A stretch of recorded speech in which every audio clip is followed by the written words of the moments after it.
Hi everyone and welcome back to Chess for Charity. In this video, I'm going to show a pretty simple looking puzzle with a rook and a knight against a lone rook. Now you might think that this puzzle is drawn because usually when there's two pieces against one like this, it's a draw, a rook and knight against a rook.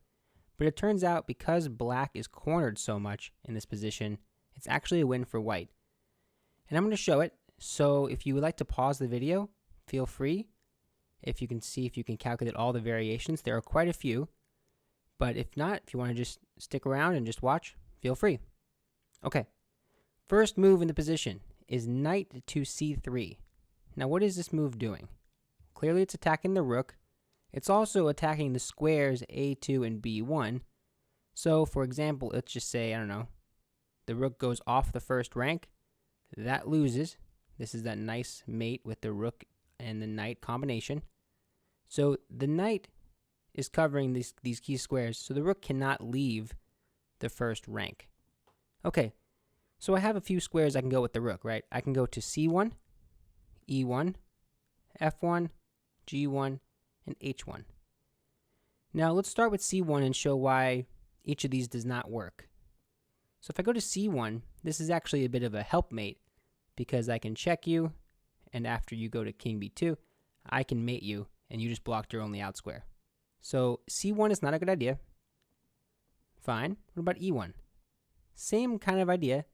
I check you first. You go to king b2. I play to a2, and now after this move, I love this subtle white move. King b3, saying, hey, I'm going to mate you right here, and you can't stop me. Okay, so let's just say the rook tries to jump in. If you take with the rook, if you take your rook with my rook, that is going to be stalemate. So instead, take with the knight. This won't be stalemate, but it's going to be a win. It's going to be a mate in a couple moves. Okay, so e1 doesn't work. What about f1? Well, the thing about f1 is it's a little bit far away. I'll show you what I mean. So I check you. You go to b2, just like before. Check you again. Go to c1. But now check, and you can't like catch this, right? So both f1, g1, and h1 just a little too far. I just capture the rook, and it's an easy win for me. Okay, so what is the key here? What's the nuance to this puzzle? Well, here's the thing. Black does not have to move on any of these squares.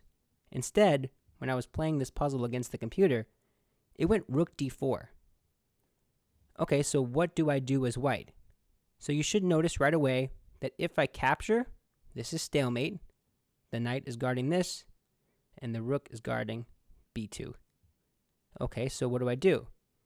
Well, it turns out in this position, only one move wins for white. So for example, if I go, I don't know, king c5, this move kills me because I have to take it. If I don't take it, this is a draw, right? And if I do take it, it's a draw. So it's a draw either way. Okay, so I have to find a really accurate move here. I can't go there, can't go there. We already established that I don't want to take. So what if I go here? All the way back to b5. What happens there? Well, now this king can get out a bit. And surprisingly, this is not going to lead to a win. Because after, let's see, what is the computer saying? Knight d5. That's not a move that I think a human would play. But yeah, maybe that, check, that's fine. Just king a3, oops, king a3, doesn't really matter yet. Here's what I'm trying to go. King a3, threatening this, right? That's a lot. So my point there is that you have to be really careful. Let me go back. You have to be really careful after this. Come on, there. You have to be really careful here. It turns out the only move that wins is king b3. Crazy, right? So after this check, you might think, oh, that's an easy win, right? Well, if you take with the rook, it's stalemate. So don't take with the rook. Take with the king, they can get out. So if you're black, you say, how about this? I'm going to play, instead of rook b4 check, I'm going to play rook d8 check. Sorry, there's no check. There's rook d8 saying, hey, if you take me now, it's stalemate. So white, trying to be very clever, says, I don't want to take you. I'm just going to go here. I'm threatening a killer check. And black says, no, I get that you want to check me here. How about I pin your rook to my rook? Or pin my rook to your king. This is not legal now. You can't move this. This is not how chess works because you'd be exposing your king to check. So that's not cool. So what do? And in this position, again, only one move wins. Knight b5. Now, I'm threatening a couple of things that we'll get to in just a moment. So if black just does nothing, let's just say they do this, what am I actually going to threaten? Well, I have a couple of checks. I have some stuff I can do. I can move the king. I can kind of worry about this. I think it's an easy win, right? And it turns out it is. King c2 is the computer's suggestion, and you can't check me because you have moves as the king, and I'm threatening to mate you. So you can't, I'm threatening rook a4. The computer says do this and give up the knight. That's not how a human plays the game, but that's okay. So black can't just wait around. Let's say they go here instead. Is it any different? Let's see. Rook b6? Not really.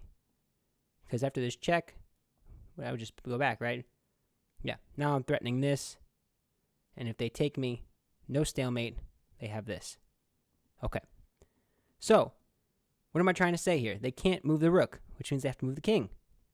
Only move is king b1. Well, here, I have this check. Now let's go with the obvious suggestion here. What if they just run away? If they run away, now they have more squares. I can take this rook for free. No problem anymore. But the more challenging line, what if they go a1? Again, I can't take this rook. It's stalemate. Look at how resourceful black is trying to be. Well, kind of nice. You don't have to do it that way.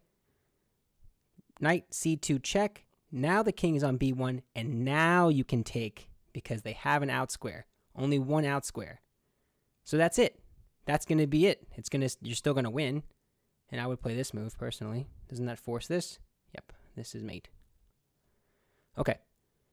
So, let's go all the way back. It's a lot of variation, but it's a beautiful puzzle. So let's just go all the way back. So first, knight c3. I'm checking you. I'm attacking your rook, and I'm threatening to bring this down if you move it somewhere. Black can't go to any of these squares, so they think, okay, I'm stalemated. Let's just give up the rook. And if you go to any other place, you will end up drawing the game. So you have to go to b3.